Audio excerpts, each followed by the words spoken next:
All right. I'd like to call the meeting to order, please. Mrs. Ford, would you call the roll? Chairman Wingate. Here. Vice Chairman McClendon. Here. Mrs. Hill. Here. Mrs. Jones. Here. Mr. Perez. Here. Mrs. Robinson. Here. Mr. Smith.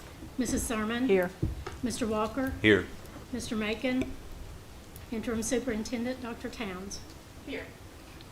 Okay, our first order of business tonight is the election of officers for the upcoming school year. Do we have a nomination for chair? I'd like to nominate Tucker McClendon for chair. Second. Do we have any other nominations? All right, remind me again, Mr. Bennett, if we don't have any other nominations, we need to just have a vote of acclamation on this? You could just ask if there's any objection to him being elected by acclamation, and if there's no objection, he gets the gavel. Is there any objection? All right. Mr. McClendon, congratulations.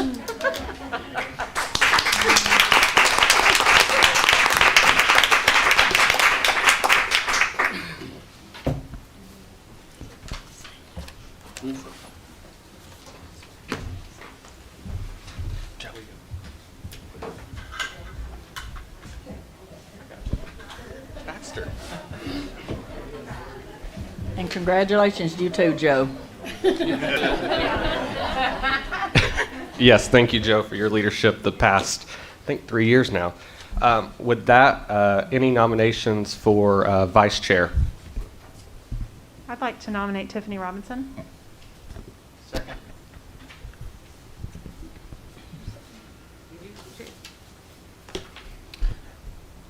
We can do acclamation? Yeah. Awesome. Anyone in opposition to that? Well, I'm not in opposition, but Tiffany, I just want you to know I'm going to vote for you. I was going to vote for you. I'm going to show you more respect than you showed me at one point. We'll talk about that later. When you listen to some words that people said things ugly about me that were not true. But anyway, I would vote for you because I know Tiffany, and I would vote for you. Awesome. Okay. Congratulations, Mrs. Robertson.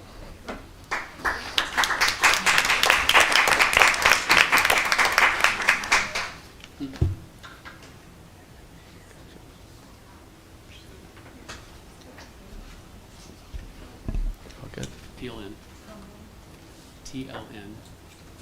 Tennessee Legislative Network rep. I have no clue what you just said. Tennessee legislature. Oh, the legislative. We always forget about that. Any nominations for the Tennessee Legislative? I just need to ask him Ms. if he Jones. wanted to do it. Jenny, you still want to do this job? I mean, Tiffany did a great job last year. I mean, you did. Would someone like to do it? Marco? No. Carissa says no. James? Kritza? Oh, no, you know, that's always, oh, James, right. It's always the new kid on the block Actually- that gets to do that. Not at this time. Well, then that would be back to Marco. No, I'm just playing. I know Jenny did it the first time, and she did a really good job, so I would like to nominate Jenny Hill. Ms. Hill, do you accept? We can postpone. Yes, yes, I will accept. Awesome. Thank you. Thank Any you, opposition? Carissa, for your vote of Congratulations, Ms. Hill.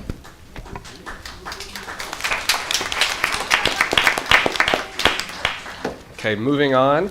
Approval of the agenda. We do have one amendment under delegations, and that is to add Heather Modrow speaking on the Code of Professional Conduct.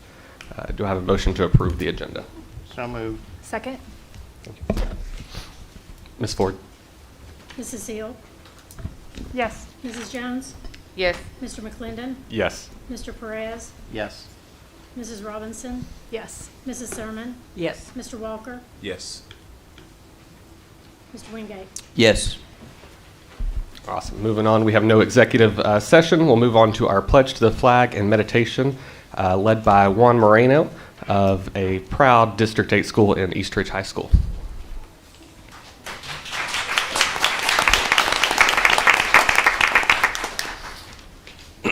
Good evening, everyone. If you would please stand for the Pledge of Allegiance to the flag.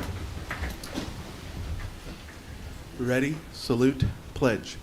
I pledge allegiance to the flag of the United States of America and to the republic for which it stands, one nation, under God, indivisible, with liberty and justice for all. You may be seated. Again, I want to say good evening. My name is Juan Moreno, and I am the proud principal of East Ridge High School. And I would like to wish everyone a happy Hispanic Heritage Month. And I want to start off with a quote by Cesar Chavez, which means preservation of one's own culture does not require contempt or disrespect for other cultures. I want to share a little bit about kind of how I ended up here. Like I said, I am the proud principal of East Ridge High School, one of the most diverse schools in the county. It offers several pathways for our students to get their hands into and on things that they might grow up to make it a calling or a profession. We have, of course, building and construction, we have a design, and then, of course, we have a leadership aspect with making steps to open our first SEMPA clinic in the back of our school building. We actually are having a walkthrough next week. And that gem right there is twofold. One, our students will get a hands-on opportunity to learn how to take vitals. Our cybersecurity aspect is teaching students the importance of keeping individuals' records safe. And of course, it's going to be giving back to our community. It's going to be an opportunity for our students and our families to be able to get services that they might not be able to take advantage of in other aspects. That service to the community means a lot to me. I ended up at East Ridge 13 years ago when I started my teaching career at Spring Creek Elementary as a kindergarten teacher. And I lasted there 5 years in kindergarten before my principal forced me to move up because she knew I wanted potential to go become an administrator. And so I taught second grade for 2, so I met all my kids that I had the last 5 years that I could for 2 years in second grade. And then I got promoted to be an assistant principal at East Ridge Elementary, where I worked for 5 years, 2 as assistant principal, the last 3 as principal. And then came the call, hey, we would like for you to go to high school. And I was like, okay. And so I'm adjusting to that, just like everyone else. The pandemic, new, completely school level. But the thing that kind of won me over was the fact, and many of you have probably already heard this, but this means so much to me, that my first group of seniors that will graduate next May, you're all invited, were my first group of kindergarten kids. And for the next 5 years, I get to see any student that's still in Missionary Ridge and in East Ridge graduate across that stage. Hopefully they leave me there long enough. So I'm really invested. I believe that I have been planting seeds in that community for the last 12 years, a community that I never knew existed when I was in college because my 2 student teaching placements were at Daisy, which I enjoyed, and at CSAS, which was great. I kind of always joke that that's how I got my job because I had little Haynes Eller in my kindergarten class who happened to be my principal's grandson. She's like, hey, Mr. Moreno, are you the same Mr. Moreno my grandson's always talking about? Who's your grandson? So that's kind of how I ended up here. But my real big piece is we have a lot of students in our community that look like me. And that is why I chose to work in East Ridge. I am a proud son of immigrants. I myself am an immigrant. At 2, my family moved from Mexico to Los Angeles, where I got a very great education, bilingual, never really had a need for ESL because all my learning was in English and in Spanish. And unfortunately, our kids here don't get that. So that's where we come in and we have to embed vocabulary skills, language acquisition skills, and at the same time remove a lot of barriers for our students. And not just the little brown kids, everyone. So you've probably heard a lot about, being aware of our students' ACEs and how traumatizing and a lot of baggage that those students bring.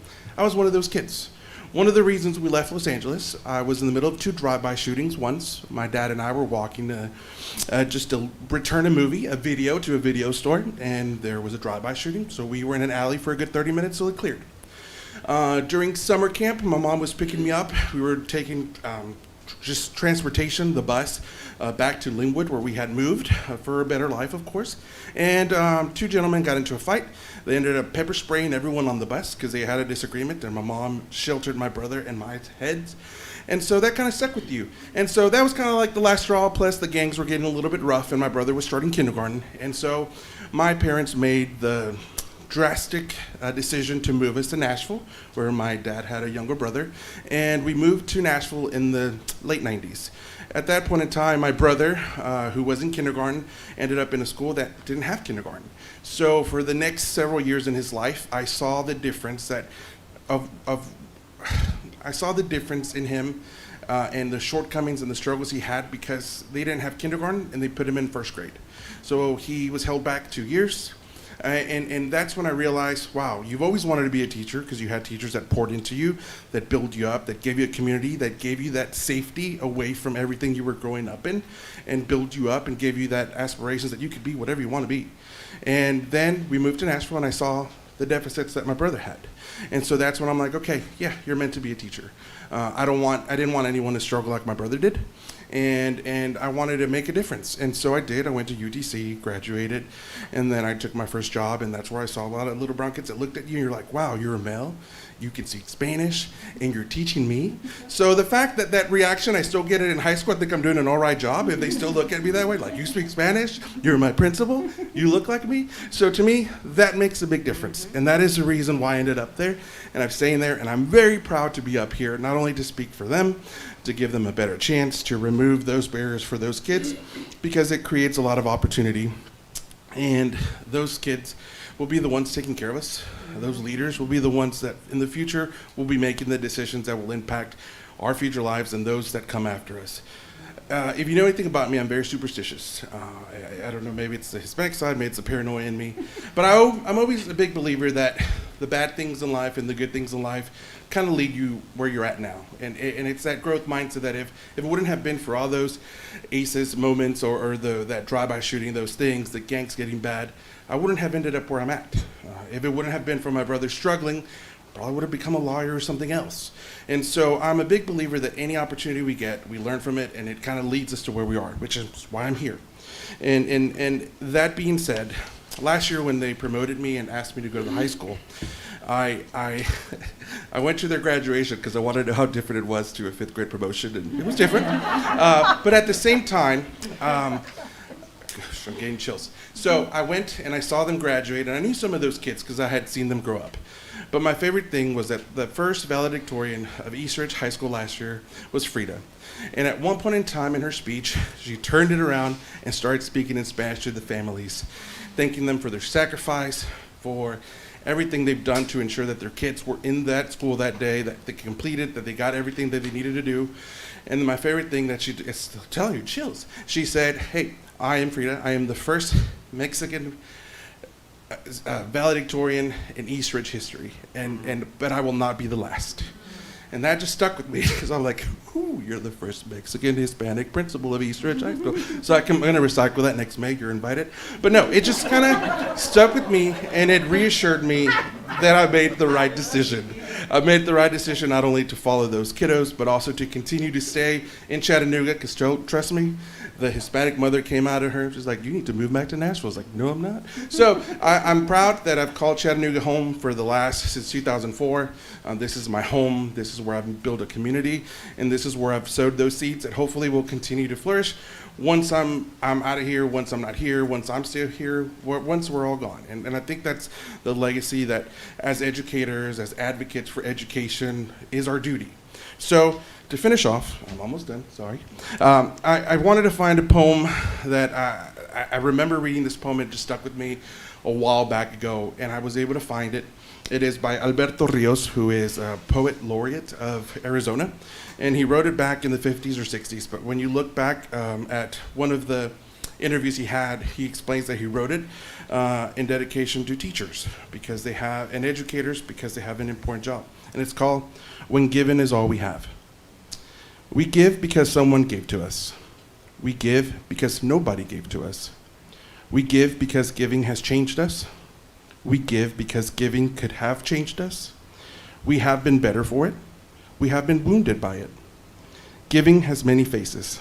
It is loud and quiet. Big, though small, diamond and wood nails. Its story is old, the plot worn, and the pages too. But we read this book anyway, over and again. Giving is first and every time, hand to hand, mine to yours, yours to mine. You gave me blue, and I give you yellow. Together, we are simple green. You gave me what you did not have, and I gave you what I had to give. Together, we made something greater from the difference. And the reason I picked that, it's a testimony to what we do every day, what these individuals do every day, with the people behind me, the reason they make the choices that they do, and they're giving up their time to speak up and say things, whether different, whether we agree, whether we don't. But it was really more for y'all.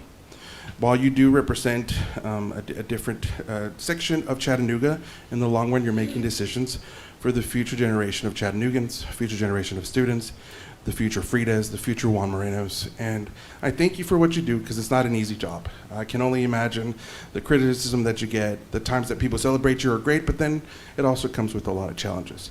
So as I leave you here and I let you continue, I just want to say thank you for what you do. Continue to fight the good fight, and then remember to always put the community, the students, the teachers first, because that's kind of why we're here, and we're planting those seeds that hopefully later on will give us some shade, or at least will take care of us when we're old, right?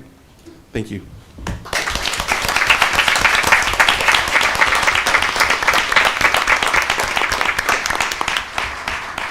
Thank you, Mr. Moreno.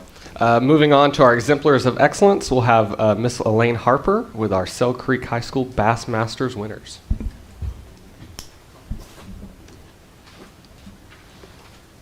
All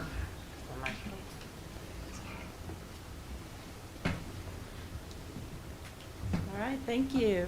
Dr. Towns, Chairman McClendon, and members of the board. Behind you there on the wall is our just cause of All Children Thrive and Experience a Future Without Limits. And I have an excellent example of that cause in action to present to you this evening. I'm here with Assistant Principal David Green to recognize Sell Creek High School senior Banks Shaw, along with 2021 Sell Creek graduate Gage King were winners of the 2021 Bassmasters High School National Championship.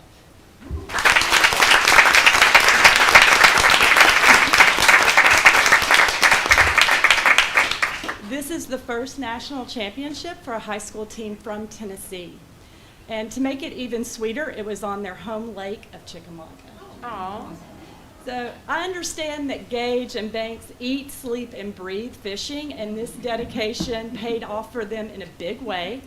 They earned the Bassmaster Scholarship, the Hunter Owens Big Bag of the Tournament Scholarship, and then we had 3 universities, Drury University, Bryan College, and Bethel University, presented them with scholarship opportunities for a grand scholarship total of $239,000 each.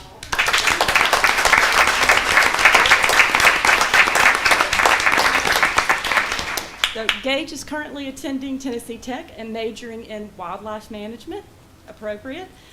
Banks is still weighing his scholarship offers before he decides where he'll attend college next year. And I believe Ms. Thurman has a certificate for you.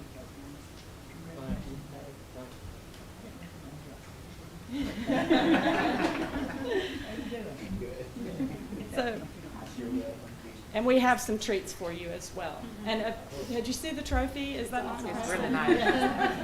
So, congratulations.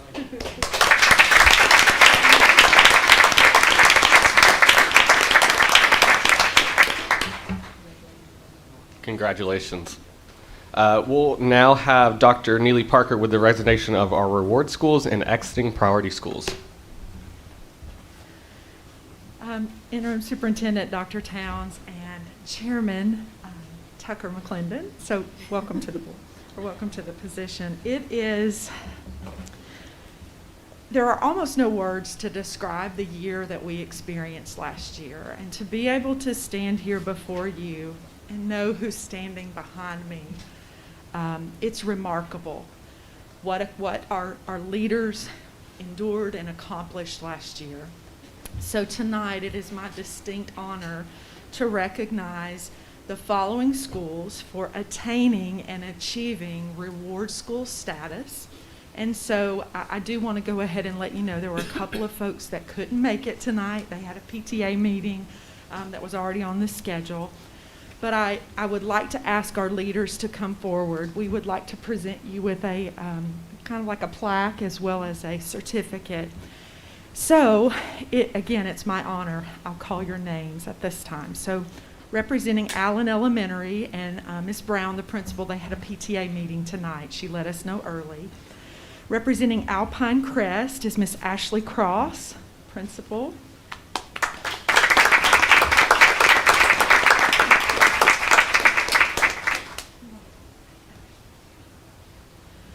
Representing Apison Elementary, Miss Callie Stewart.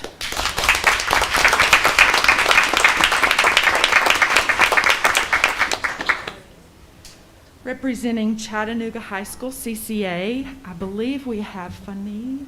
Is it Funny? Okay, Jacob. Jacob Glancy is here.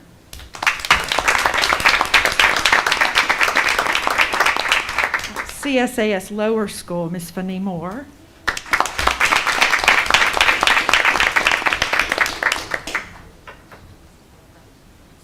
Chattanooga School for the Liberal Arts. They were one that couldn't make it tonight. Hamilton County Collegiate High, Dr. Sonia Rich.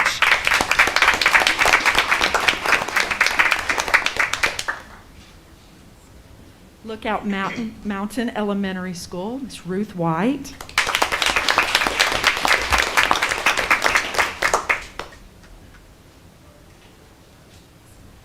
Middle Valley Elementary, and Middle Valley brought some friends. They were really excited about the work. So Miss Allison DeYoung, and you know, if you brought friends, come on down. We want to recognize you.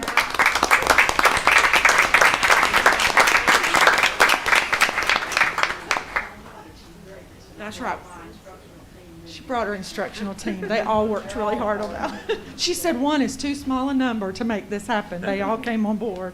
Ottawa Elementary, Miss Bethany Reynolds.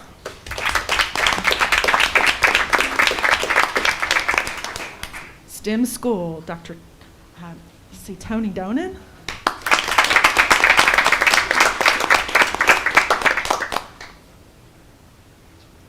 I absolutely missed it. Julie Park is here for Allen. I am so sorry, Julie.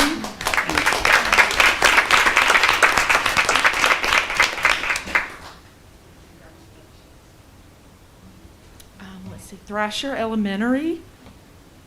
Jeff couldn't be here tonight. Miss Sharon Dodds from Wallace A. Smith Elementary School.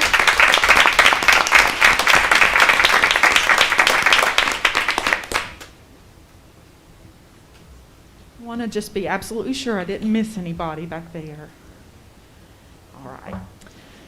Now, this one is very personal because I had the privilege last week to spend quite a bit of time in Woodmore Elementary. And the last time I was there, spending a whole lot of time there, it was not for a great cause. And I can remember sitting at a table and us talking about the way you overcome what this school has been through is you provide exceptional leadership and you build a world-class program. Not only do I recall that hard moment, but I can remember some really tough conversations around Clifton Hills Elementary as well. At one point in time, you don't ever want to be in a place where you may have one of the lowest performing schools in the state.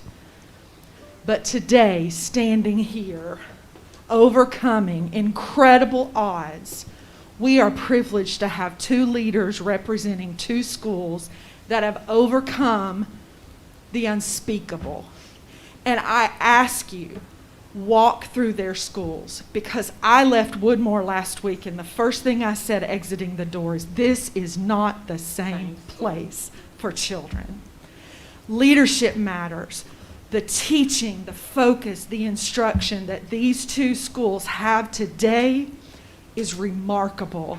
And so I have the distinct pleasure today of introducing to you Dr. Lindsay Starnes from Clifton Hills Elementary Schools and Dion Upton from Woodmore Elementary. They have totally exited the priority status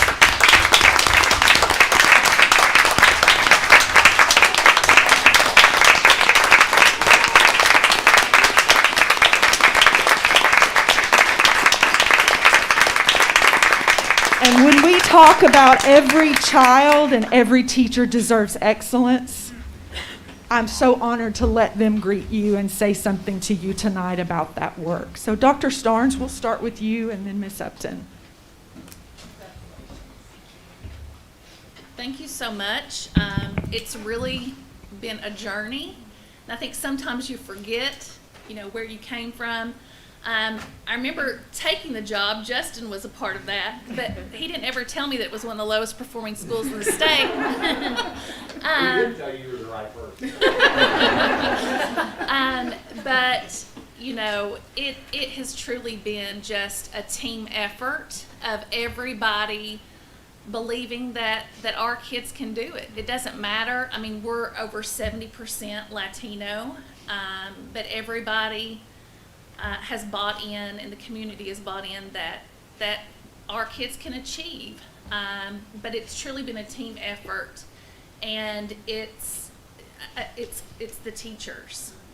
Having a quality educator in every single classroom has made the difference, and being able to retain quality teachers, so that way when kids have a quality teacher in kindergarten all the way through 5th grade, that has what has made the biggest impact in our school. And so we are just so proud of the work that has been accomplished at Clifton Hills. We still have a long ways to go, and we're still going to continue to work hard to achieve our goals, but just so proud of our teachers, our coaches, and most of all our students. They have bought in, and they believe that they can do it, and we're just thrilled. So thank you for your support, and thank you for all of you all. We have a support network, and Dion and I have been joined at the hip. So whatever she's doing, that's working really well, I copy that, and we vice versa. So we've been joined at the hip, so it's really an honor to share this honor with Dion, because we've been right there together, tears and happy tears, but it's just, I'm thrilled to be the principal at Clifton Hills. It's just a great school, and just super proud. So thank you.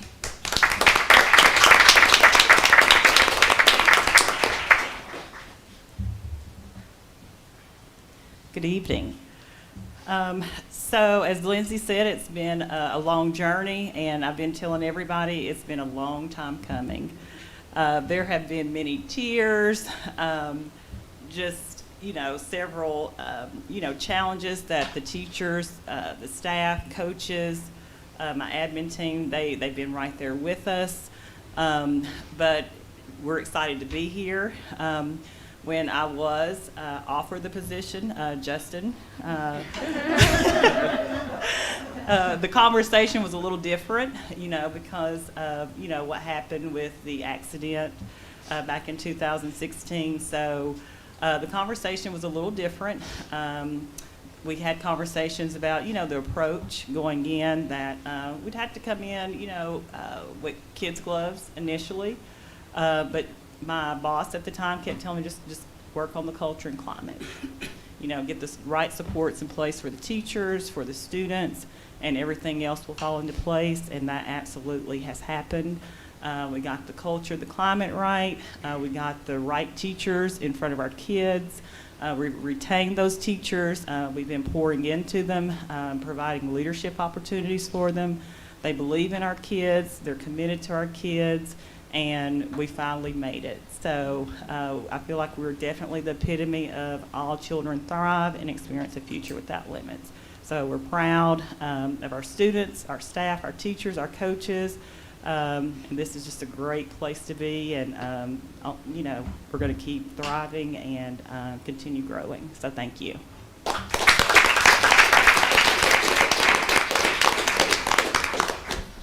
don't want to miss highlighting Mr. Bowles.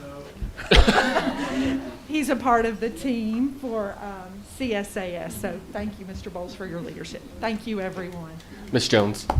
I want to congratulate each and every one of you, but I cannot let today happen without expressing to Woodmore and Clifton Hills the joy that is in my heart, because we have fought for 7.5 years, I know, since I've been here, for today.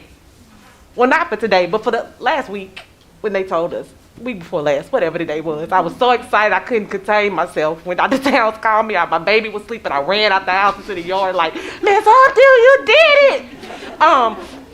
And you did it, Miss Lawrence. And it is such a joy in my heart to know that those conversations that we had with the state and with Dr. McQueen and with Commissioner Swingen and with the partnership were not in vain. And when others didn't believe, we believed. And y'all have proved, I love, like my post for like 3 days on Facebook was rubbing it in that Woodmore and Clifton Hills had made it off the priority list because everybody said you couldn't. And we knew that you could because we knew our kids could and our staff could. And so I am so excited. I cannot contain myself. I'm just so excited and so proud because I was a Woodmore kid. And when I went to Woodmore in 1989, I went out of zone. I stayed with my aunt who was at that time a kindergarten teacher because she said that Woodmore was where I needed to be versus Avondale Elementary. So that's why I have fought so hard because I knew that Woodmore was a stellar school and it deserved to return to that. So I feel like I can speak for everybody on this dais and even our past board members that were in that fight with us that we are so, and I'm going to say this and I might get in trouble, but godly proud of y'all because this is a God move. And I know a lot of people prayed and interceded because we believed in those kids. And after 2016, November of 2016, the fight was even more personal because we lost children that should have been experiencing this joy today. And so I'm just so proud of y'all. I'm so proud of Clifton Hills. And I cannot wait for the other schools to come off so we can keep rubbing it in the face of everybody that Hamilton County Schools is the fastest improving district in the state of Tennessee. And I don't care what nobody says, and they'll have to just argue with me because we are the fastest improving district in the state of Tennessee. Congratulations to every one of y'all, especially what you did in the year of the pandemic, because this is amazing work despite what we've experienced in society. So congratulations.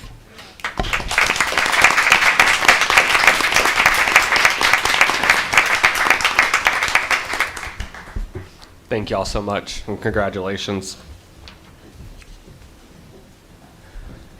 Next, we'll be moving on to our Future Ready 2023 update with Shannon Moody and Dr. Marcia Drake. Good evening. Can everyone hear me well? Great. If it's a problem, please do let me know. I'm excited to be here with you today again to do the second half of the data release sorry. Our screens are gone. Your screens are gone? Oh yeah, it's not there anymore, the presentation. Try it Oh, now. you told me to turn Turn it it on. You know, I'm really good at this stuff. No, our screens up here are blank. No,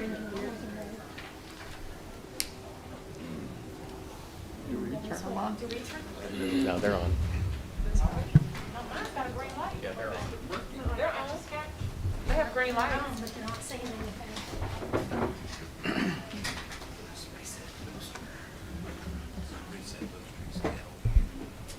Yeah, we're resetting the booster. Just whatever that means. Just get it back on there. There we go. I saw a little.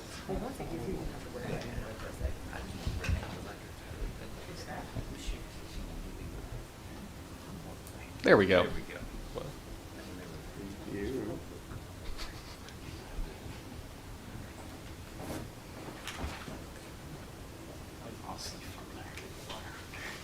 Are you guys able to see it now? Yes. Okay, wonderful. Very good. Thank you. No problem. We had a paper copy. That's okay. You know what? We're emotional about the reward schools. Is that what this is? Now you have Yes, so thank you, Shannon. I'm going to kick us off here right quickly before we dig into the details.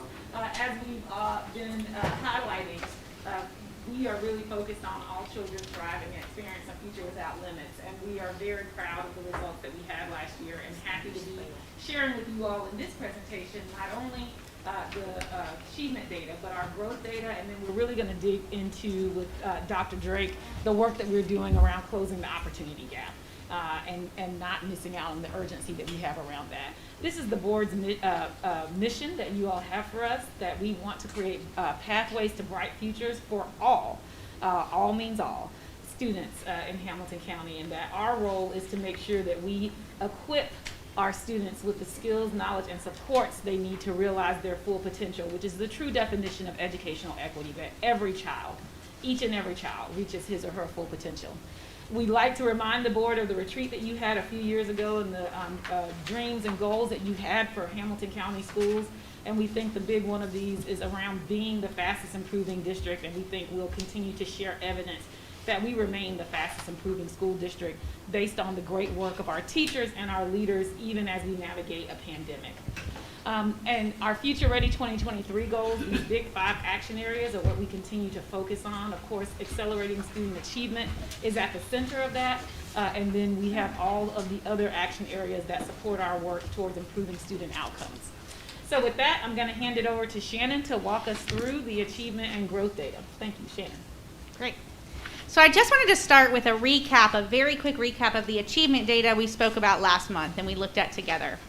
Of course, as we go through today, we have some key takeaways. I always like to highlight that at the beginning so we know what we're getting to look at. We know from last year that we talked about we outperformed last month. You can tell it's already 6 o'clock, right? We know from last month that we outperformed the state in 24 of 28 achievement areas. We also saw, as we're going to look at today, that we had significant evidence of exceeding growth standard in all of our composite areas. We had 67 schools that met or exceeded that growth standard. 34 of those schools received some level of distinction, be it reward status or level 5 growth. We had 27 schools that increased in performance over 2019. 82% of our teachers that met or exceeded the growth standard. And when looking at our priority schools in Hamilton County, we saw significant improvements in percentile rank across the state. Of course, as we just talked about, right, highlighted in a different color here because we're so proud, we had 2 schools, Clifton here and Woodmore, that exited the priority school designation. So as a reminder and a recap of what we talked about last month, we did see those 24 of 28 areas outperforming the state relative to what that looked like in 2016 for us, where we just had 3 of those areas. And of course, calling out those areas that are blue with the star here, where we saw ourselves 5 percentage points or more above the state, which is a really large number when we look at that comparison piece. We did see that we saw declines. And so when we looked at our declines, where we were in 2019 comparative to the state, what we also saw was that our declines weren't as dramatic as we saw across the state, and what that means for our students as we head into this year. And of course, when we look at that trajectory over time, what we're looking at to see the increase year over year that we've seen in areas where we're outperforming the state, that really shows that trajectory of being that fastest improving district across the state of Tennessee. Now, what we come to you today for, right, I just kind of gave the recap of what we dug into last month, is because we got a second layer of data that came out in between our last board meeting and now, and that's our growth data. And so I think it's really important before we dig into the numbers alone to get our mind wrapped around, it's kind of that time of year, to get your mind wrapped around achievement versus growth in education. So in Tennessee, our accountability system across the state actually almost equally weights achievement and growth as 2 ways to look and measure a school and district performance across the state. And so when we talk about that, we're looking at results of the same test, but looking at it in 2 different ways. And so the best way, you guys heard me do this last year, maybe even the year before, I can't quite remember, but it's always a good refresher to me when I start getting into growth data. The best way it was ever explained to me is this running track. And so when we think about traditionally looking at data in education, we look at achievement data, which is what we looked at last month. And we're looking to see how many students met that proficiency bar. How many students got across that finish line if we think of a track. So if we're looking at this track picture and we're thinking of achievement, the finish line is like meeting that on track or mastered, that proficiency level on the test. So in the perfect world of education, if it were designed perfectly, all students would line up on the starting line on the track, ready for first grade. They would go throughout the year running around the track, learning what they learned in first grade, and they would finish the year crossing that finish line perfectly ready for second grade. That's what we think in terms of achievement. The reality of what we see in education, and you all know, and everyone in this room knows, is that our students line up all along that track, right? There is no situation that I know of that everyone's perfectly lined up on that starting line. Instead, we have some students lined up on the starting line, some students already halfway around the track before they even get to the start of that race. And then we have some students that are 4 loops back on the track. So when we're looking at growth, we're not measuring, achievement is measuring how many cross the finish line. Growth is kind of erasing that finish line. And it's measuring, did every student make 1 loop around the track? So regardless of where a student started, did they finish at least in that same place? And that's true for the ones that are halfway around the track. Okay? It's not good enough just to get to the finish line. Did you get back to your own starting point? And it's true for the ones that are 4 loops back. We're not measuring, did you get 5 loops around the track to get to the finish line, but did you get to your starting and ending point? So that's what we're thinking about in terms of growth. What I actually just described to you was movement in a distribution. And so when we think about the track analogy and apply it to kind of the stats behind this measure, what we're talking about is where students fell in the distribution the previous year and where they fell in the distribution the next year. And so something like making your loop around the track is staying in your place in the distribution. So if a group of students was in the 50th percentile and remained in the 50th percentile the next year, that's like 1 year, like a 1 loop around the track, meeting growth standard. If students are actually moving forward in the distribution, that's like more than 1 loop around the track. And if students were actually moving backwards in the distribution, that's like not making your loop around the track. And so I point out one more piece on here on this slide, which is this yellow bar along the bottom. I know a little hard to see, which is TVAS actually doesn't use percentiles to measure this, but they use something called normal curve equivalence. And what that means, and is represented on the screen, you'll see, is those pieces, that 1 to 50 to 99, are equally represented along that line.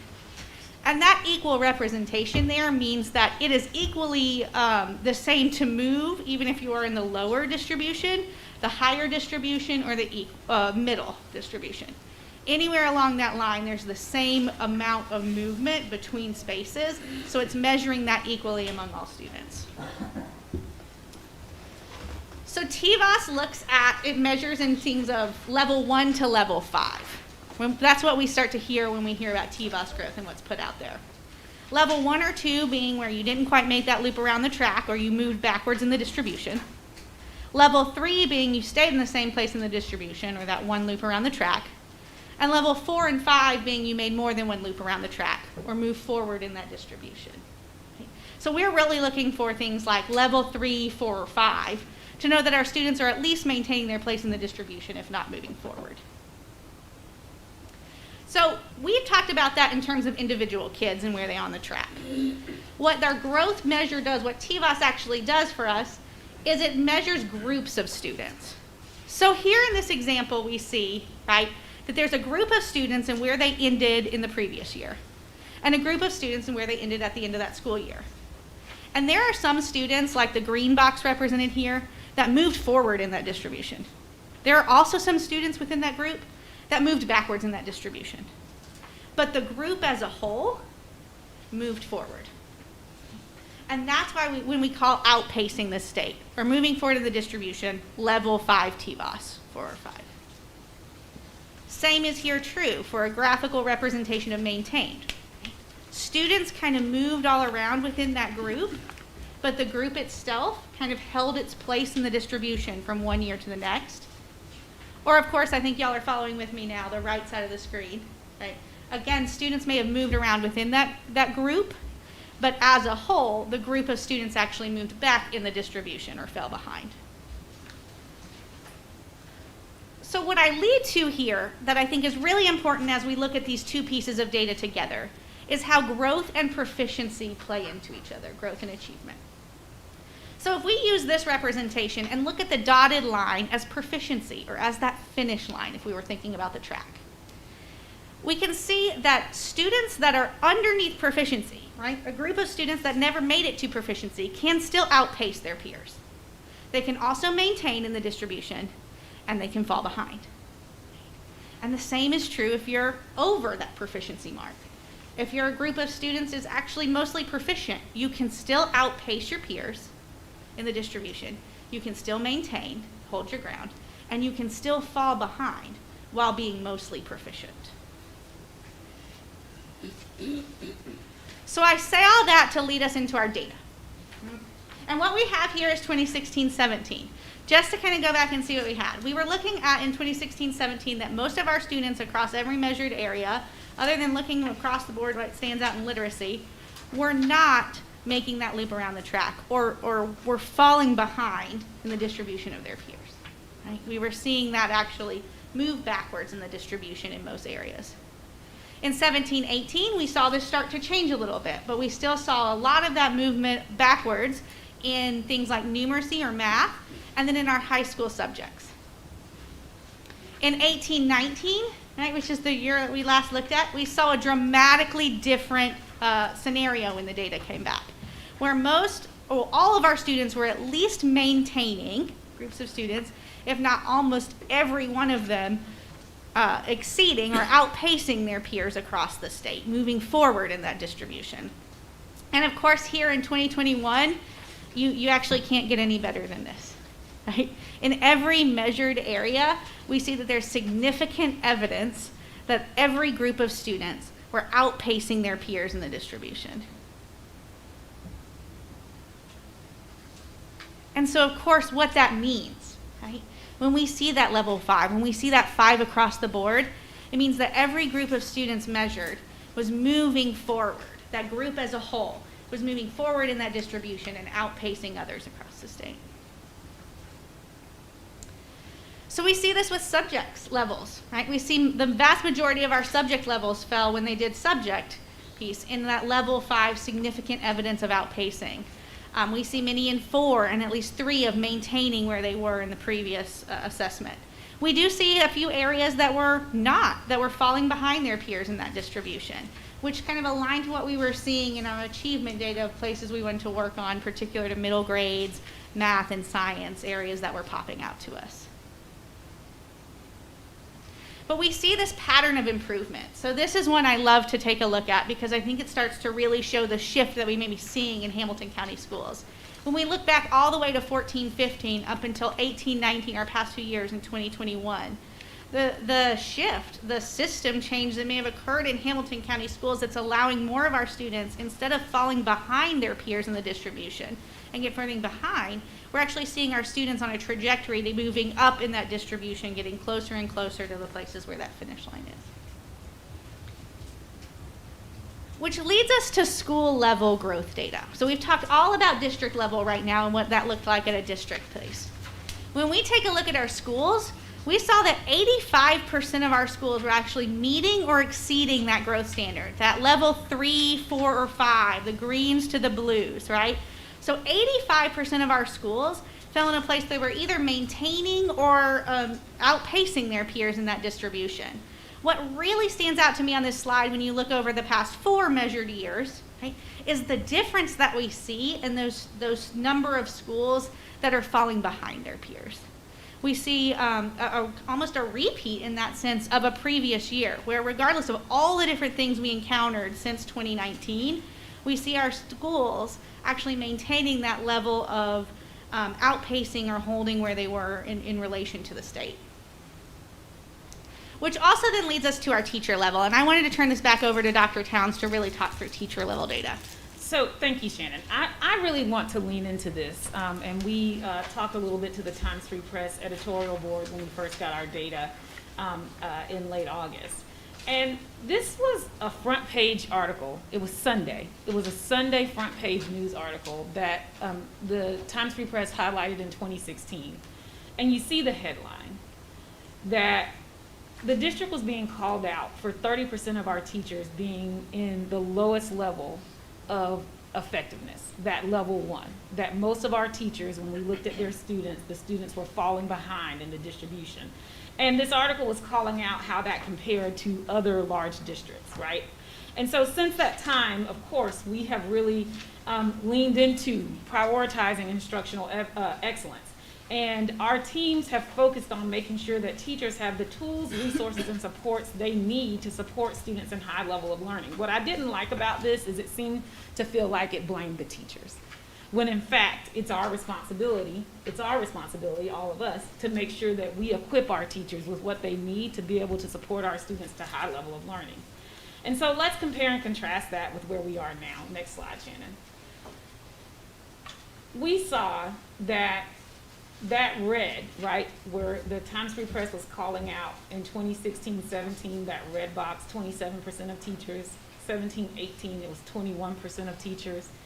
And now 18-19, as we really started to build capacity, and we did a lot of things. We've redesigned our teaching and learning team, right? We adopted curriculum. We put instructional coaches in place. We've got content leads across all of our grade level areas. We've been making sure that we educate, empower, and equip our teachers to support our students to high level of growth. And you can see that even in 2021, as we adopted a new curriculum, as we rolled out all of these digital tools to support HCS at home, and fully about 20% of our students were in HCS at home the entire year last year, right? And we still have 82% of our teachers meet or exceed state growth expectations. I challenge the Times Free Press that we should probably get a new headline. There should be a new front page article, because people need to understand what's been happening in our schools. We should celebrate our teachers. They did the work. And they did the work under incredibly challenging circumstances. And I love to point out that 2018-19 was not a fluke. We had a repeat. We wish we had 2020 data. We were sad when we didn't get to take that test, when we all went home for the quarantine, because we knew the work that folks had been putting in. But I think you can see coming through 2021, our trajectory was maintained. So we really have to take a moment and celebrate the work that teachers did. And this is capacity building that our leaders did. All of that work that we talked to you all about in terms of why we're investing in that well-balanced leadership, why we're standing up the leadership development frames that we have. It's so that our leaders can support our teachers and build capacity to drive this kind of result, which is pretty dramatic over the course of 4 years. Next slide. So getting into the school level designations, we want to point out again, we had a historic year in 2018-19. It was a fantastic year. We had 45 level 5 schools then. We had 32 reward schools. Look, 2021 is nothing to sneeze at. We've got 34 schools that earned reward status or level 5. And it was in every learning community. Once again, it's not just concentrated in a couple of neighborhoods, a couple of zip codes. We're seeing success across our county that we should be extremely proud of. And you saw the work of the educators, the school leaders who came to represent their staffs, who again pulled off this incredible result during a time of pandemic. Digging a little deeper, learning loss. Now, this is like, again, people say we have a lot of work to do, and we are urgent. Like some of the things that we do, you all have to know that we're urgent. Anybody who decides to adopt a new curriculum in the middle of a pandemic, people say we're crazy. But we're not crazy. We want to get results for kids, and we don't have a minute to waste. And so I point out these results knowing that we have a lot of work to do, but we have to pause and look at the work that was done. We had 27 schools that actually improved their achievement versus 2019. That's like a third of our schools. And I said this to our leaders, like, this is ridiculous. This is amazing. If you would have asked me to predict, I would have said, we're going to do the best we can, but I don't know that we'll have any schools, frankly, that are able to improve over 2019. And look at this ELA result. I think that's like 24 elementary schools that we adopted a new ELA curriculum, the EL curriculum. And most of the time people say when you adopt a new curriculum, you have implementation dip. Now you think about that. Implementation dip on top of all of those children, 3rd, 4th, and 5th graders, they missed the last quarter of the year before. Like, they were just shortchanged. And we're not gonna lie, we did the best we could in those last 10 weeks in 2020, but it was not pretty, right? Like, we were not ready. We were not ready for virtual learning. And frankly, we just called it a day like 2 weeks early and said, let's all just try to get through the quarantine, right? Let's just be honest. But then we stood up summer learning. We went forward with the PD and professional development around ELA. And you look at these results. Look at CSAS Lower, Battle Academy, Woodmore Elementary, Ooltewah Elementary. These are places where we're getting double-digit gains in the middle of a freaking pandemic. I just think it's amazing work. And when people now are talking to us about the EL curriculum and the K-5 curriculum, and they're like, what are we teaching? I said this to the leadership HCS group, we're teaching people how to read. That's what we're doing. We're teaching children how to read. And that curriculum has helped us tremendously. I can't wait to see what the results look like at the end of this year, now that we've got all of our children back in school. And by the way, year 2, we know this curriculum better. We were muddling through last year. We're now cooking with gas, as my grandma would say, right?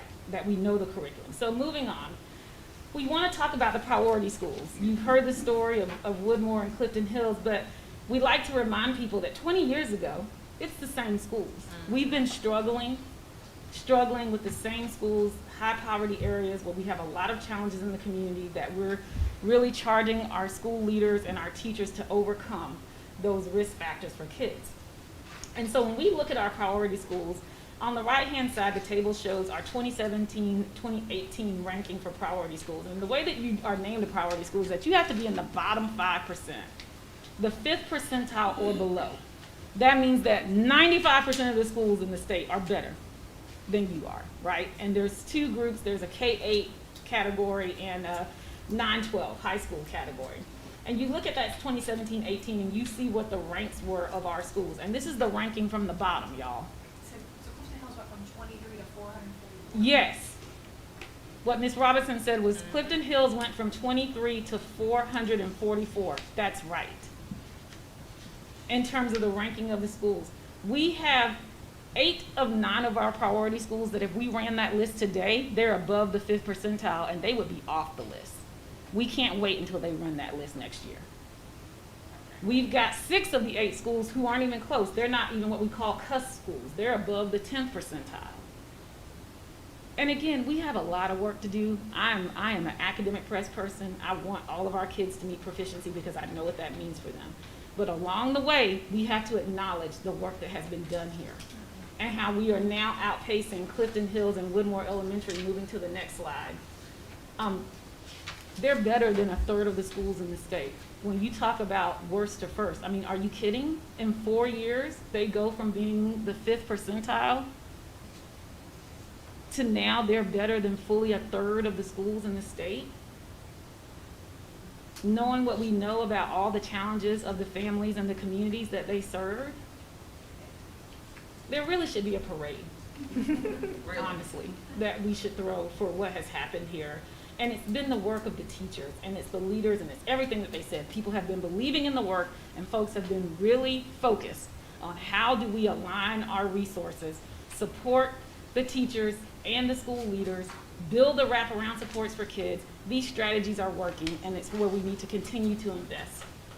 So I'll close before I hand it off to Dr. Drake and just remind us that we had a year where we outperformed the state in 24 of 28 achievement areas.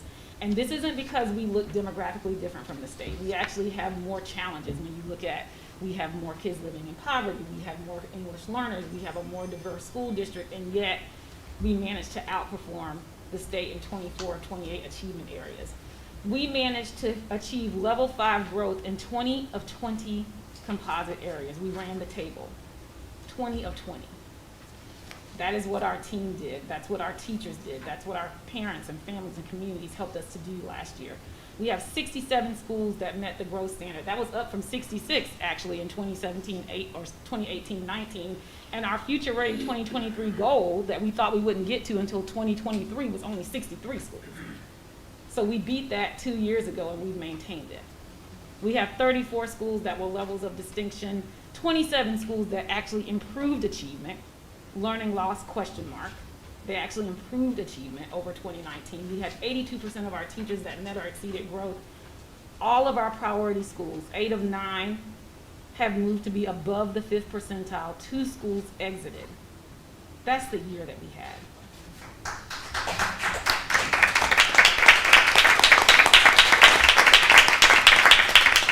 And all that said, I want Dr. Drake to close us out because I don't want to be remiss. We know we have work to do.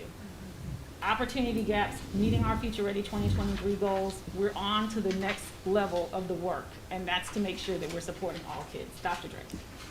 Thank you, Dr. Towns. Yes, moving forward, we have improved our academic growth, especially of our students in our subgroups, and that should be celebrated. However, we know that we must urgently develop supports for our students in our subgroup areas if we are to meet our Future Ready 2023 strategic goals. And as a board, you have laid the foundation for that by creating that educational equity policy, which actually elevates closing the opportunity gap. Next slide. And you know, Shannon's already shared these slides with you, and we've done just that. Our students have experienced growth over the years. In 2021, that was no different. Our students met those growth measures or exceeded those growth measures even in our subgroup areas. Next slide. Our achievement scores declined, not as much as the state, but there is a decline, and that requires our attention because that decline was in our subgroup areas. Looking closely at this, at our 3rd grade achievement scores, in the category of all students, we saw that there was an increase, but that increase did not come from our subgroup areas. And the importance has to be placed on our subgroup students because of our test takers, 70% of our test takers come from a subgroup area. In our Future Ready 2023, as a district, we committed to closing the opportunity gap and providing each student with what they needed, educational equity. And we were well on our way to making those and meeting that goal. When we set our baseline in 2018 for the next 2 years, 19 and 20, we were well on our way of making those goals. However, a pandemic did hit, and currently we are back down at our baseline. So we've started working on those, and so I'm going to tell you some action steps that we are taking to close that opportunity gap. In the area of early literacy and RTI, our response to intervention, we have a grant funded position with a literacy officer there who is revisiting our policies and procedures, changing our thoughts around response to intervention in K-12. Also, our student success planning, which is in its 3rd year, we've expanded that pilot program to 22 schools now, and it's where we're developing individualized student plans for success, student success plans, and we have the goal of expanding it to our entire district within the next 2 years. Our Community Forward Schools, which is a partnership with the City of Chattanooga, is in 7 of our Midtown schools, and they have that desire. They're going to make our schools a hub of support. And the focus is on 4 pillars there: integrated student supports, family and community supports, out of school learning time, as well as college and career. And then lastly, in the area of great teachers and great leaders, our plan is to continue to expand on our Grow Your Own and tapping into our in-district talent that we already have, building upon that partnership that we have with the University of Tennessee at Chattanooga and Tyner, and the Teaching and Learning Institute that we have there, as well as with our differentiated pay in our Promise and Hope schools, and improving our retention rate and starting that process early on in the year versus waiting till later. When you all developed the educational equity policy in the spring with the sole goal of closing our opportunity gaps, you charged me with creating a district equity plan. And so at this time, I'd like to share with you the steps that have been taken thus far. Early in the summer, I created a Diversity, Equity, and Inclusion Work Committee. In that committee, I have, it is comprised of teacher leaders, school leaders, district leaders, and some community equity leaders as well. We began meeting early on this summer, and we have actually trained them. I've trained them in the scorecard, in developing a scorecard. We began to analyze data, and just this week, I did welcome a project manager, a DEI program manager, and actually she started on Monday and she has hit the ground running. And today we actually conducted some focus groups at one of our schools. With the next steps is to continue to work with that committee that we have comprised of around the, continue that work. We meet monthly, and that's at the end of the month. And we will be developing the plan that we will bring forth to you for the first read in December and that final read in January. Continue that work on the scorecards, as well as providing our district with a toolkit that has resources for them that is focused on the DEI work. So, as you all know, all of this work, we're focused towards excellence. We're on our way. We're not there yet, but we are committed that every student is going to have access to an excellent teacher, and every teacher is going to have access to an excellent leader, and every school will have access to excellent resources to support the diverse needs of our learners and truly achieve educational equity. So with that, I open it up to questions from the board. Any questions or comments from the board? Vice Chair Robertson. Thank you. Amazing. I'm just so honored to be part of this work. Just feel like I've been able to say that for the last couple of years, and it's just such a delight to be able to say that. I love that you actually brought the article from, I think, 2016. It's interesting. That was a week after I was elected to the board. So, at the time, the Times Free Press was, we were in the news like every day, the Times Free Press. And I remember that year, especially, I remember this because I was running for school board at the time. The narrative was that Hamilton County was the lowest performing school system in the state. And that was, I think, a headline at one point in the year of 2016. So I was curious because a lot of times, in a lot of ways, layman term is well, what would that headline say today? What would that headline say today? I understand the data and I understand everything we talked about, but if the paper ran an article today similar to 2016, what would that headline say, or what should it say? Oh, they ran one today. No, they did. They did though. I did see that, and it was pathetic. But that's a different And it would discussion. Say that today we are across those 5 districts that they were comparing us to. We are actually the leading district in terms of teacher effectiveness and performance. That's great. Okay. Right. Yeah, that's exactly what I wanted to know. I think I do wish that there's just websites that give school scores and whatnot, and I know that they're flawed and that they're probably not right. I wish we had the ability to really correct those, and that's probably just not something that you can control. But I do wish that the public really understood the progress that we made, and so hopefully maybe the news will start picking these things up. So hopefully they will. Excellent job. Thank you. Ms. Hill. I can't find the exact headline right now, but it's interesting that when you search timesfreepress.com teacher effectiveness, this thing is the #1 result.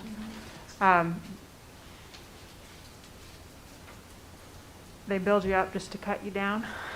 It's in one of my daughter's favorite songs. And we do that, right? I have spoken in the last couple of months just about how I think it's really important to celebrate the wins in the midst of doing hard, long work. And I am not foolish enough to sign up for an Ironman, but boy, if I finish that swim, I'd expect somebody to cheer for me. And if I finish that bike, I'd be hopeful that somebody would cheer for me. And as I've bled across the finish line, that's great too, But a couple of things that I just wanted to point out and elevate. This graph, our 30-70 graph, is so sobering for a lot of reasons, not the least of which is the celebration that 59% of our white middle-class students are knocking it out of the park. And that's great, and I'm so thankful for that. But the reality that 70% of our students fall in one or more of these categories, and that a black child has so much stacked against them in our school system, it's something that we have to figure out. Are economically disadvantaged regardless of color. Our students with disabilities regardless of color. We have to do this work. And I appreciate something that Dr. Towns said, and I wrote it down. As you looked at the priority schools that are ranked above the 5th percentile, it's on page 34, Dr. Towns, you were saying these strategies are working, and it's what we need to continue to invest in. And, every time we see numbers like this, and you go to a literacy, a literacy summit, people say, what do we need to do? What do we need to do? And what I notice is that if we don't stop to recognize progress, then we constantly say, what do we need to do? And not acknowledge that while we're starting in a big, ugly hole, that we're actually making movement away from the bottom of it. So this is kind of what I'm realizing as you all are talking. And here's my request as a board member.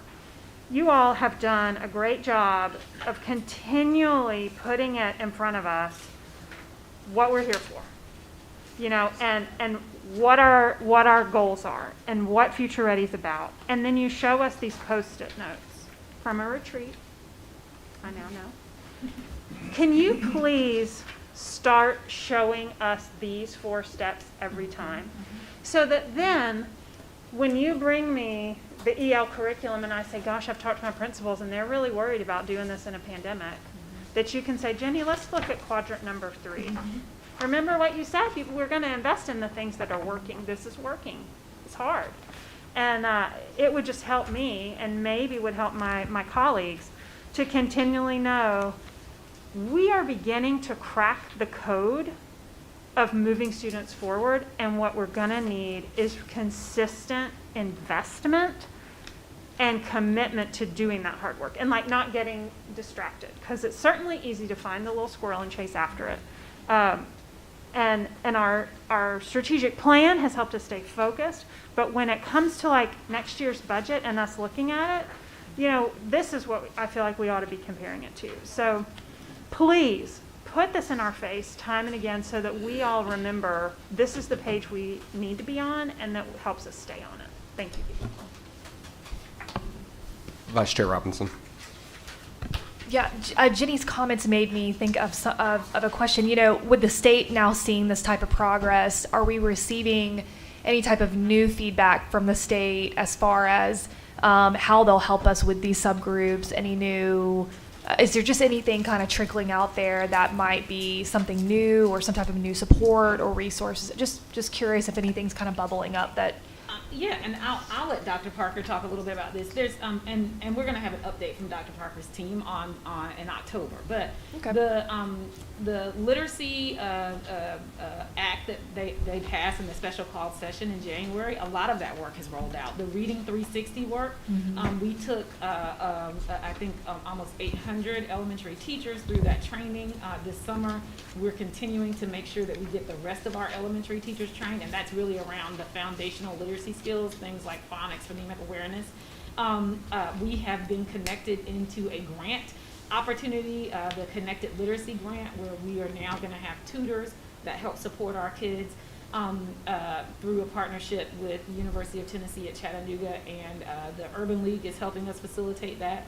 The Tennessee All Core tutors, that's the Accelerated Literacy and Learning core, so we're going to also go after that grant, where we will also get dollars that focus on K-3, that again, we train tutors to help do after-school programming, so it's about more time. So there's been a lot of great work that I think is coming from the State Department around literacy that really aligns nicely with the K-12 literacy officer work that we have. That's great. It felt like at one point, at least just in my tenure here on the board, just that like it felt early on like maybe we just weren't aligned to the state. We were in a lot of ways working again. So it is great. And I just want to add one more comment, which is that just hearing all of this is such good timing, because as we're thinking about our next superintendent and who that person is, like it really does scream to me that staying the course and finishing our strategic plan.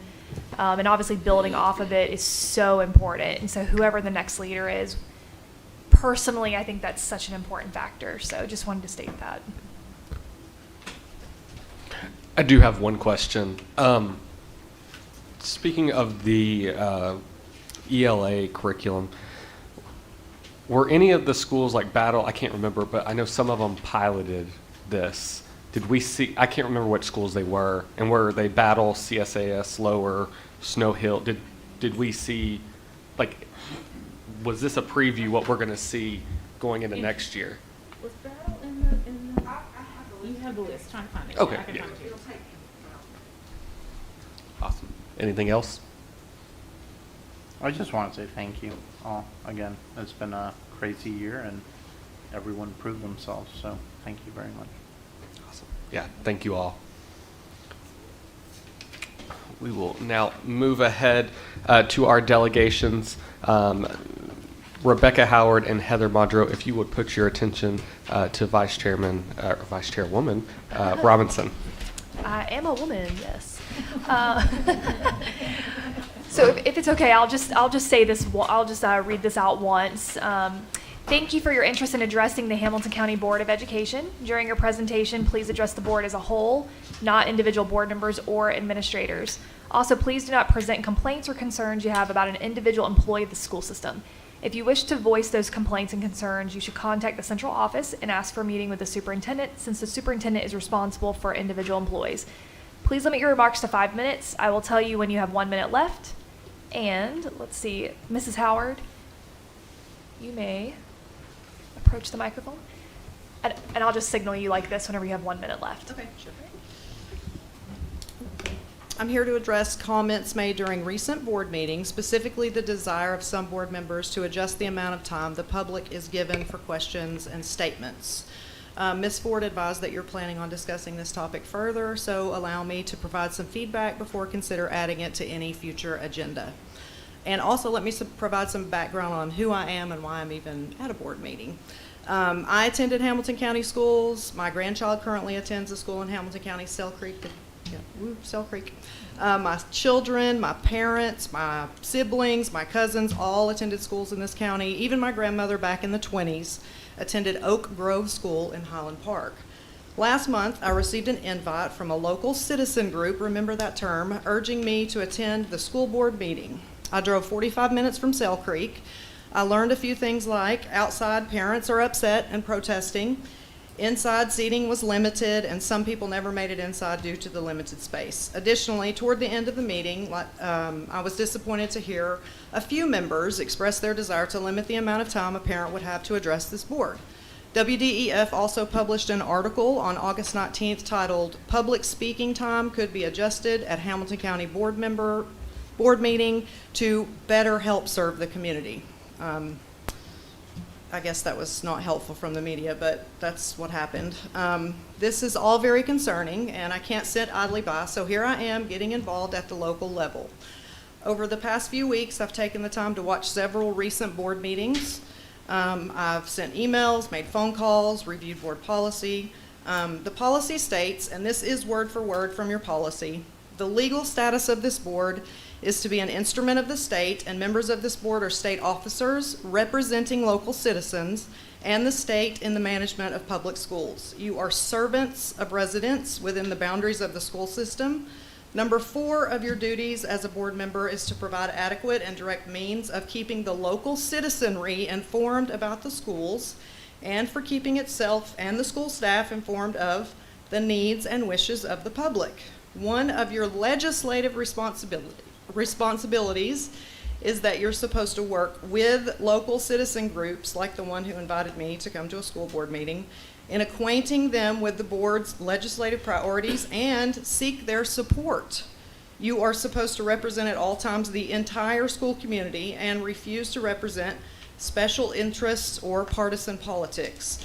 You're also supposed to strive to keep citizens of the school system regularly informed about the policies, problems, and planning through channels of communication. That is a lot of public contact, and it's mostly proactive, not reactive like this is.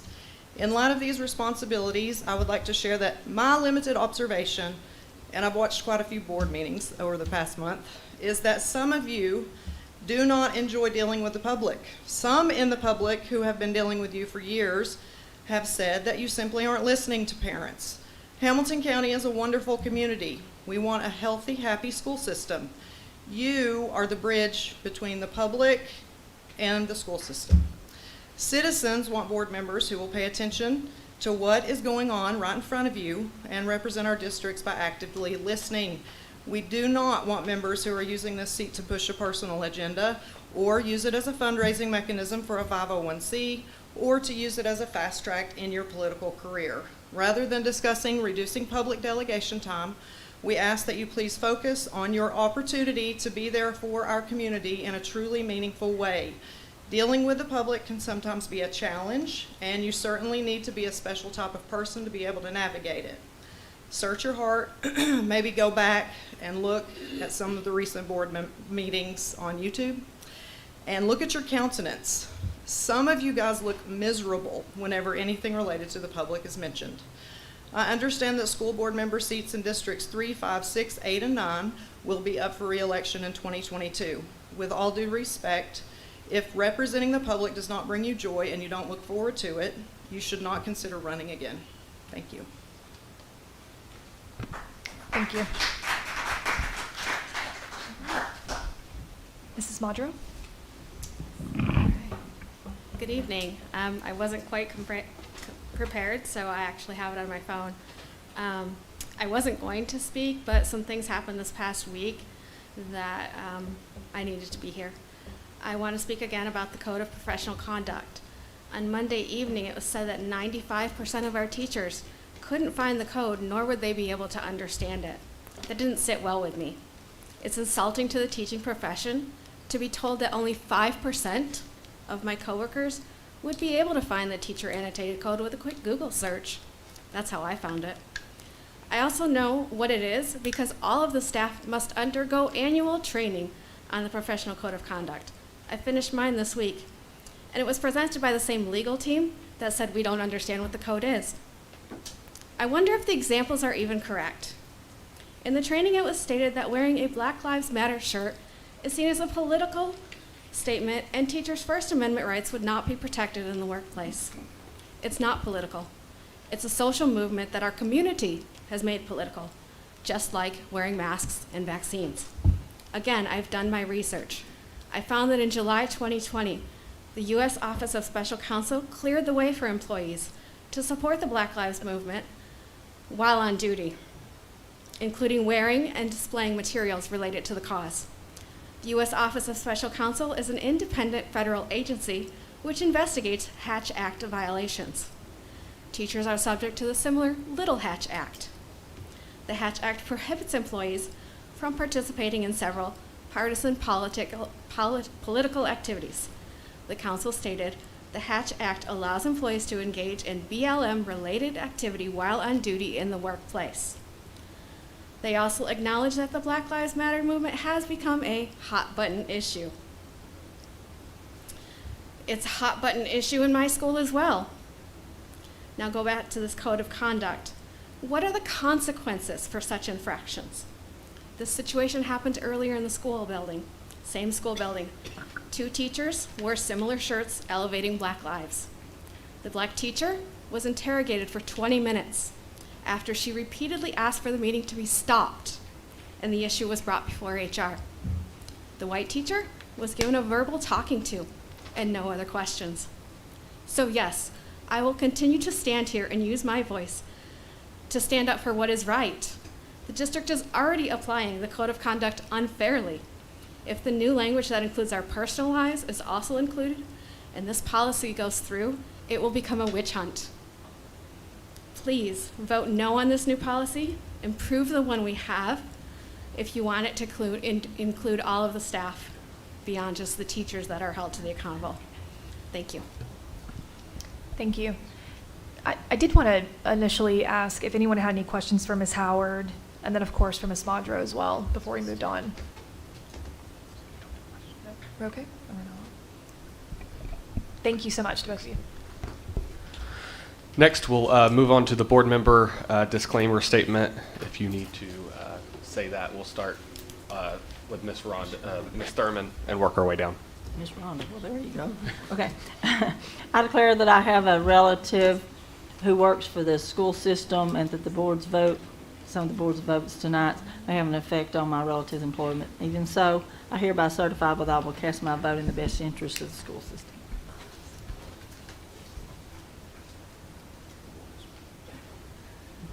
I declare that I have a relative that works for the school system and that the board's votes may have an effect on my relative's employment. Even so, I hereby certify that I will cast my vote in the best interest of the school system. I declare that I have a spouse and sisters-in-law who work for the school system and that the board's vote on pretty much everything may have an effect on my relative's employment. Even so, I here certify that I will cast my vote in the best interest of the school system. I declare I have a fiance who works for the school system and that the board votes on budgets, policies, etc. may have an effect on my relative's employment.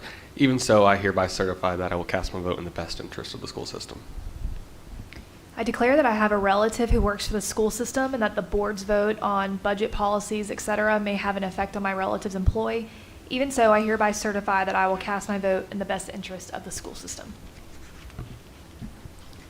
Thank you. Now we'll go to the approval of the consent agenda. Do I have a motion to approve? So moved. Second. Thanks. Any requests to pull any items? Yes. Mr. Perez. So I will want to pull the code of professional conduct. Okay, that is 10F2C.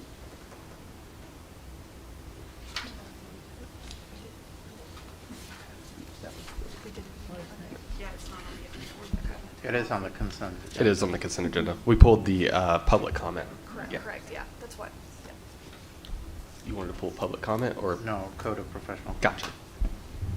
Anything else? Okay, Mr. Perez. Oh, we got to vote. Sorry. Ms. Ford. Mrs. Hill, Yes.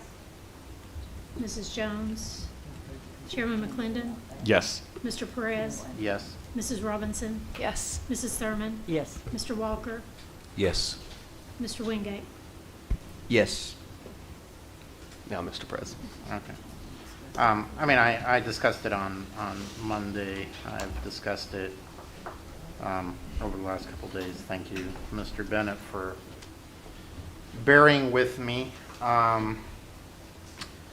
So for me, there's just a line 34 where, line 36 really. Furthermore, since each of these issues can be important to students and their families, employees must take care when exercising their own freedom of expression, to be alert to how their views may impact the student or parent's perception of the educator so as not to create unnecessary barriers to the education process.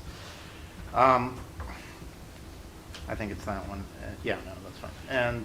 And so for me, there's 3 reasons, and I just want to state them publicly because of how I will vote. But one of them is the fact that I think just we live in an environment right now where it's almost impossible to express something that will not somehow alienate other people or create barriers. So it's just a time in our history, I think, where anything we say or do publicly, including somebody apologizing before saying this is a God thing, like I don't want people to be afraid outside of the school. Inside the school, we've got rules that I trust everybody knows and follows, but outside, I want people to express their faith. I want people to express their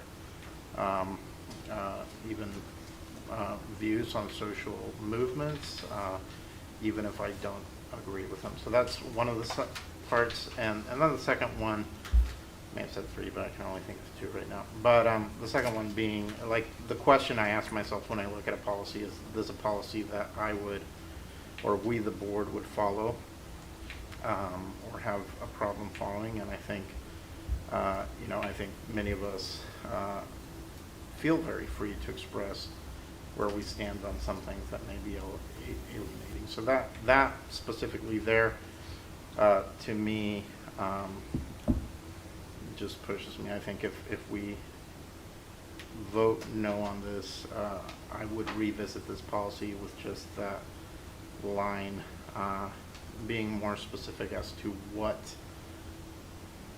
should or could be said in that area. So,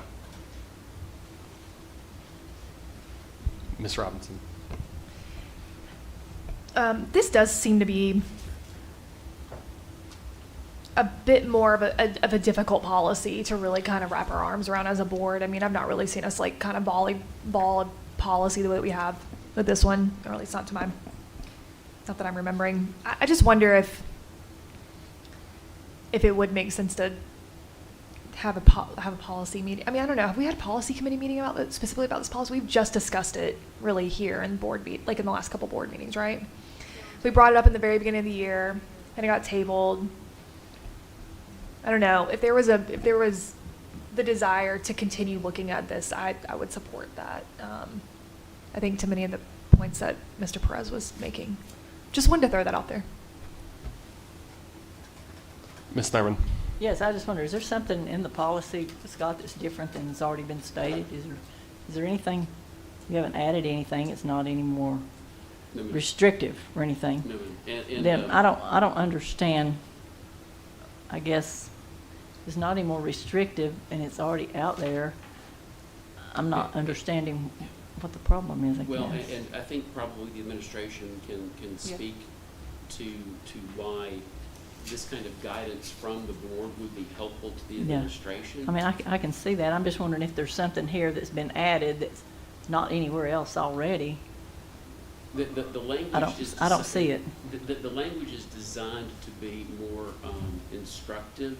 It's designed to take an entire section of the code, and which I think stretches over 7 code sections, and reduce it to 1 sheet of paper. Okay. And so this language that Mr. Perez has focused on, it's intended to be more guidance language. Everything else is largely pulled from the code. Okay. But I think maybe the administration is better situated to comment on why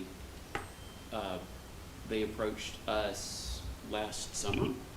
Actually, it was last school year, so this was November of 2020 that we first brought this policy. And to the point, I think, Ms. Murray, we saw more and more activity on social media, which is on the personal time of teachers, which absolutely everybody has the right to freedom of expression, but as it's been said, you don't have the right to be free from the consequences. And there is some language that goes far enough that it can be inflammatory enough that it does create a distraction to the learning environment. Like, we're all called to higher service. I am careful about what I say, even on my personal life, right? Because I know that people associate with me with my role in the school district. And so after we got a few of those, we thought we may need to actually put some more language to give guidance to people to just take a beat and use your professional judgment. Now, I know that everyone always fears the worst in terms of quote unquote a witch hunt. I will be honest, I don't peruse, and I don't think anybody up here goes cruising social media looking for teacher comments. But what happens is, when a comment is extremely inflammatory, divisive, calls into question whether or not that teacher can fairly support the students that they serve, that's when it gets brought to our attention.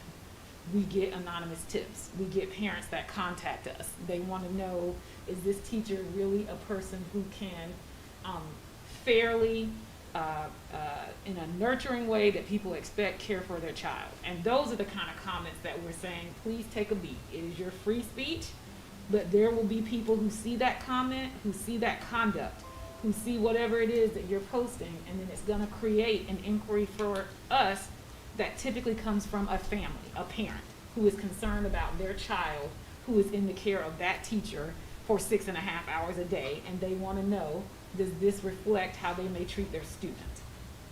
And that's why we thought it made sense. I'll say one last thing. I said this to Mr. Bennett, and I'll say it, to the group.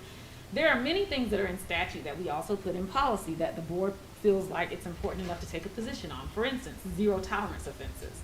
That is clearly labeled in statute. We also have a policy that lays out for students and families what will get you expelled, right?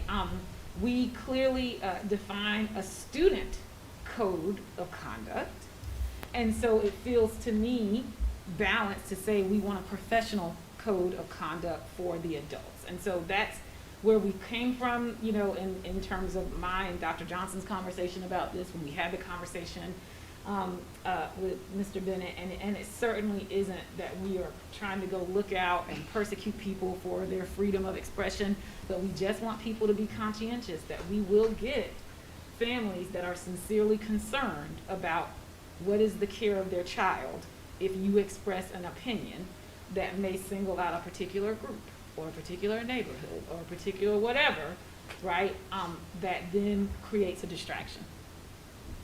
And if I could amplify that just a little bit, Ms. Thurman is quick to remind us of the words of former Superintendent Don Loftus, the public is your customer. And so anything that an educator does that creates bad customer service creates problems for these folks and eventually problems for y'all. One of the genesis of this policy, and I think it was Labor Day weekend of 2020. I'm looking at the administrative staff. I think that was right.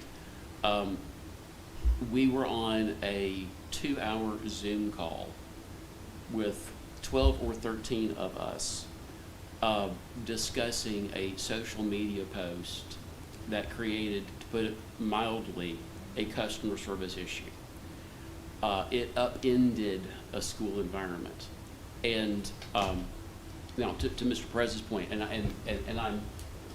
I am a pretty strong advocate of the First Amendment, and I think these folks will tell me that on that Zoom call, I told them this is protected speech.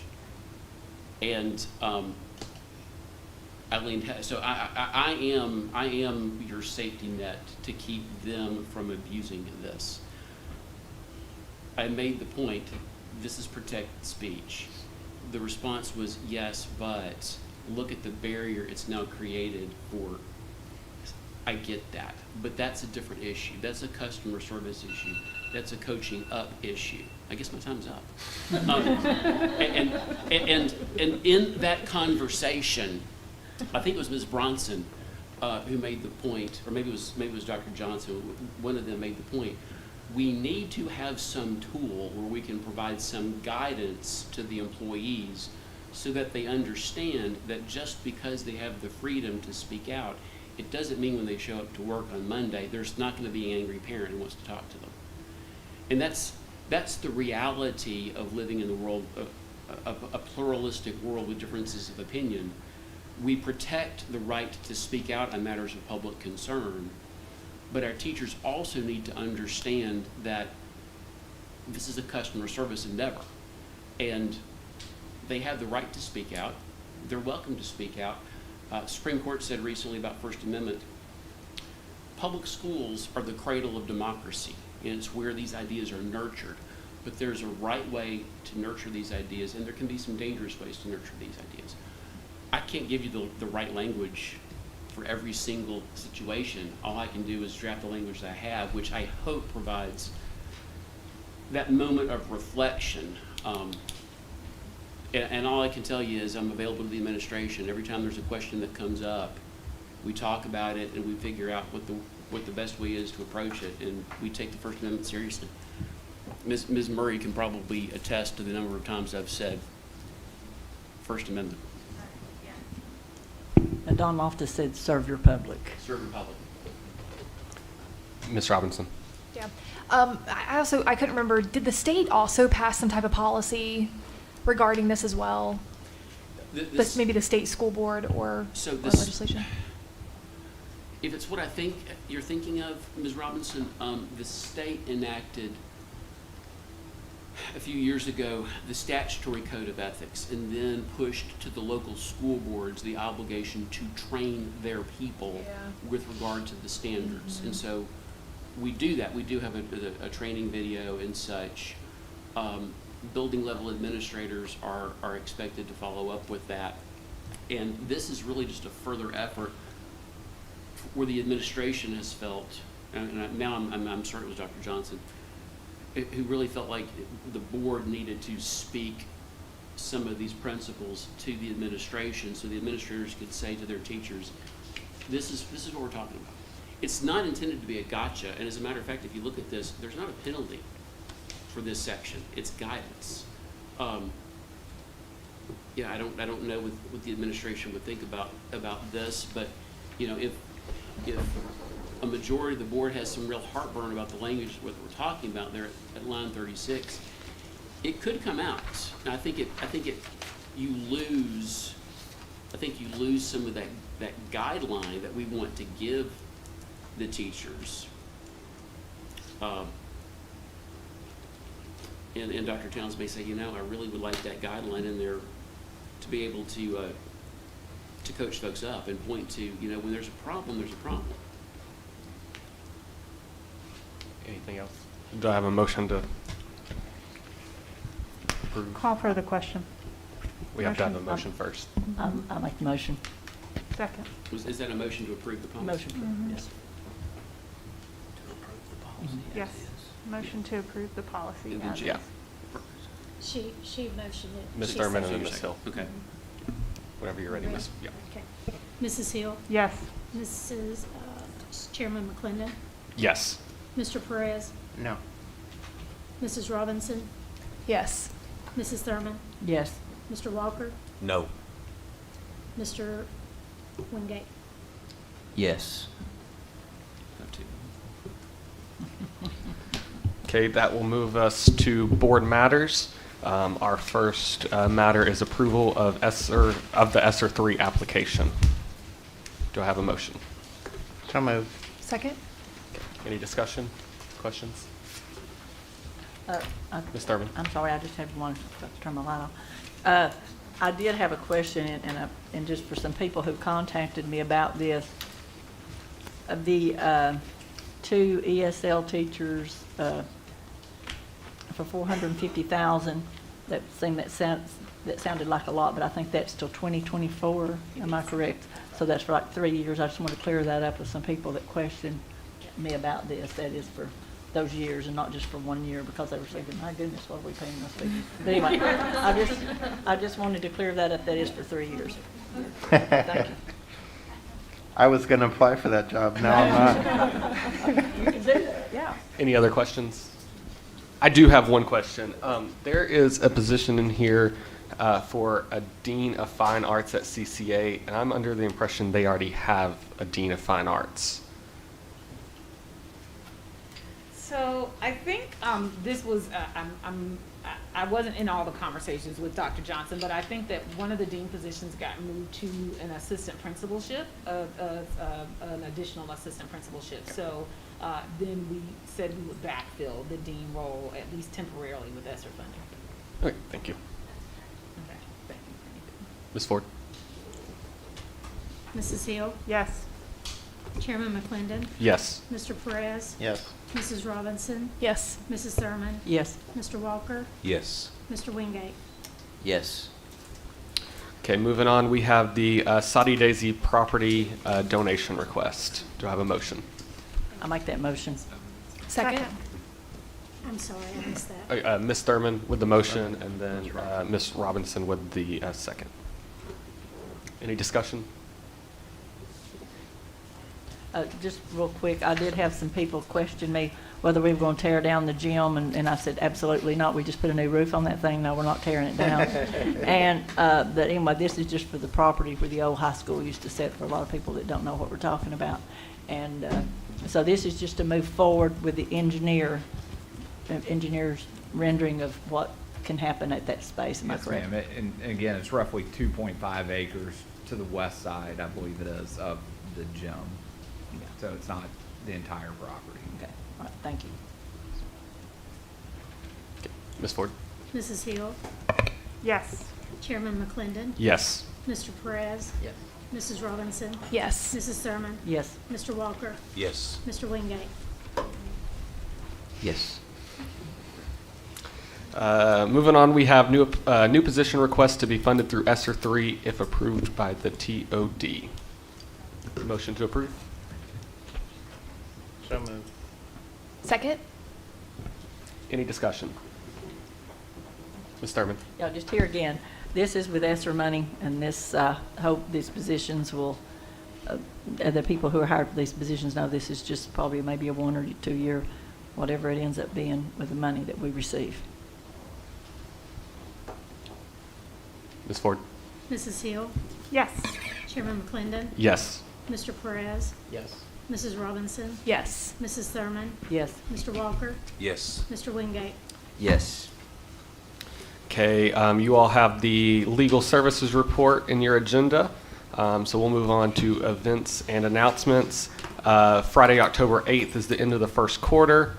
Fall break with schools closed will be October 11th through the 15th. We have teacher professional development with no students on October 18th. On October 18th also we have an agenda work session, and October 21st we have a board meeting. We also have Fund for Excellence is doing their coupon books. They're $10, buy them, $7 goes to every school. And when is it through? The 22nd. Yeah, but you can buy them anytime, but the drive goes through the 22nd. Yeah, the drive goes through the 22nd. You can buy them anytime. Great cause and a great thing for our schools. We also have a mammogram bus at your at the health clinics. That will be at each of our health clinics, Hickory Valley Clinic on the 21st of this month and the 25th, the Riverfront Clinic on the 24th, and the Hickson Clinic on the 30th. And if you need more information, I believe it's on our HCS Ed Health website. And with that, any announcements? Yes, Ms. as Thurman? promised, I did give you your information. And I just want you to know, along with the first paved road in Hamilton County, we have first potholes. There we go. So, I like that it's corrected, that even then it wasn't, we weren't always getting the right information in the That's right, paper. and we didn't have enough money to finish the road. Not much has changed there. Okay, with that. Also, our lawyer, Scott Bennett, gave us sandwiches, and his wife's famous cookies are in the back, so grab one of those. With that, we will adjourn.